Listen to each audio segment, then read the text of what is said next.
एक समय किसी कस्बे में राहुल नाम का एक लड़का रहता था। वह दिन भर बेकार की बातों में समय गवा देता। सपने तो देखता था लेकिन मेहनत करने से कतराता रहता था। लोग उसे सपनों का सौदागर कहकर चिढ़ाते थे क्योंकि वह हमेशा बड़े बड़े सपनों की बात तो करता था लेकिन अपने सपने को पूरा करने के लिए कोई कदम ही नहीं उठा पाता। उसकी जिंदगी में कोई मकसद नहीं था और वह सोचता था कि एक दिन उसका किस्मत सब कुछ ठीक कर देगी। एक दोपहर राहुल भूखा प्यासा अपने कस्बे के पास एक पुराने बाग में भटक रहा था। वहां आम के पेड़ लहरा रहे थे और उनके रसीले फलों को देखकर उसके मुंह में पानी आ गया। उसने सोचा बस एक आम तोड़ लिया तो भूख मिट जाएगी। वह पेड़ पर चढ़ने लगा लेकिन तभी एक तेज आवाज गूंजी, कौन है? कौन है वहां? बाग का मालिक, एक सख्त मिजाज का बुजुर्ग, गुस्से में चिल्लाया। राहुल डर के मारे पेड़ से कूद पड़ा और भागता हुआ पास के घने जंगल में छिप गया। जंगल में राहुल का दिल धड़क रहा था। वह एक पेड़ के पीछे छिपा हुआ था और अपने सांस रोककर मालिक के जाने का इंतजार करने लगा। तभी उसने कुछ अजीब देखा। एक लंगड़ी लोमड़ी धीरे धीरे चल रही थी और उसके पीछे एक शेर चल रहा था। राहुल ने सोचा बस अब लोमड़ी गई, लेकिन जो हुआ वो हैरान करने वाला था। शेर ने अपने मुंह से एक टुकड़ा मांस लोमड़ी के सामने रख दिया और चुपचाप चला गया। राहुल हैरान था। उसने सोचा अगर शेर जैसा खतरनाक जानवर लोमड़ी की मदद कर सकता है तो क्या मेरी भी कोई मदद नहीं कर सकता? वह अपने घर लौट आया और उस रात वह गहरी सोच में डूब गया। उसने फैसला किया कि वह कुछ नहीं करेगा, बस इंतजार करेगा कि ऊपर वाला उसके लिए कुछ भेजेगा। 2 दिन बीत गए। राहुल भूख से तड़प रहा था। उसका इंतजार बेकार गया। तीसरे दिन जब वह भूख से बेहाल होकर अपने घर की छत पर लेटा था, उसे एक अजीब सी आवाज सुनाई दी।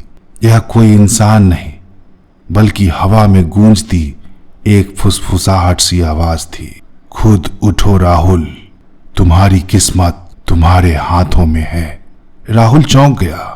उसने इधर उधर देखा लेकिन कोई नहीं था।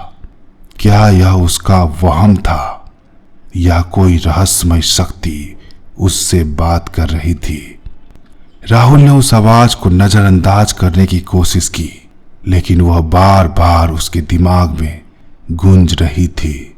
उस रात उसे एक सपना आया।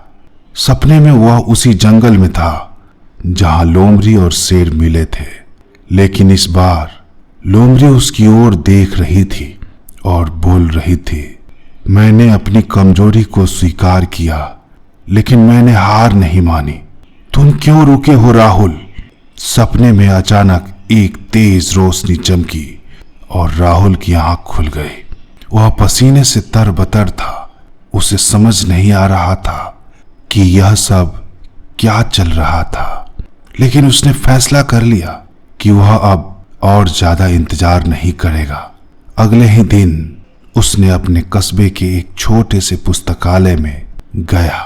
वहां उसने किताबें पढ़ी और एक किताब में उसे एक ऐसी कहानी मिली जिसमें एक व्यक्ति ने अपनी मेहनत से असंभव को संभव कर दिखाया। राहुल ने उस किताब से प्रेरणा ली और अपने कस्बे में एक छोटा सा व्यवसाय शुरू किया। उसने जंगल से लकड़ियां इकट्ठा की और उन्हें तराश कर छोटे छोटे सजावटी सामान बनाए। पहले तो लोग उसका मजाक उड़ाते लेकिन धीरे धीरे उसके सामान की मांग बढ़ने लगी। एक दिन एक बड़ा व्यापारी उसके सामान को देखकर इतना प्रभावित हुआ कि उसने राहुल को अपने साथ शहर लेकर चले गए। राहुल की मेहनत रंग लाई। उसका छोटा सा व्यवसाय एक बड़ी कंपनी में बदल गया। और वह अपने कस्बे का हीरो बन गया। लोग अब उसे सपनों का सौदागर नहीं बल्कि सपनों का सर्जक कहने लगे। लेकिन राहुल कभी उस रहस्यमय आवाज को नहीं भूला जिसने उसे जगा दिया था। क्या वह आवाज सचमुच थी या उसका अपना मन उसे रास्ता दिखा रहा था?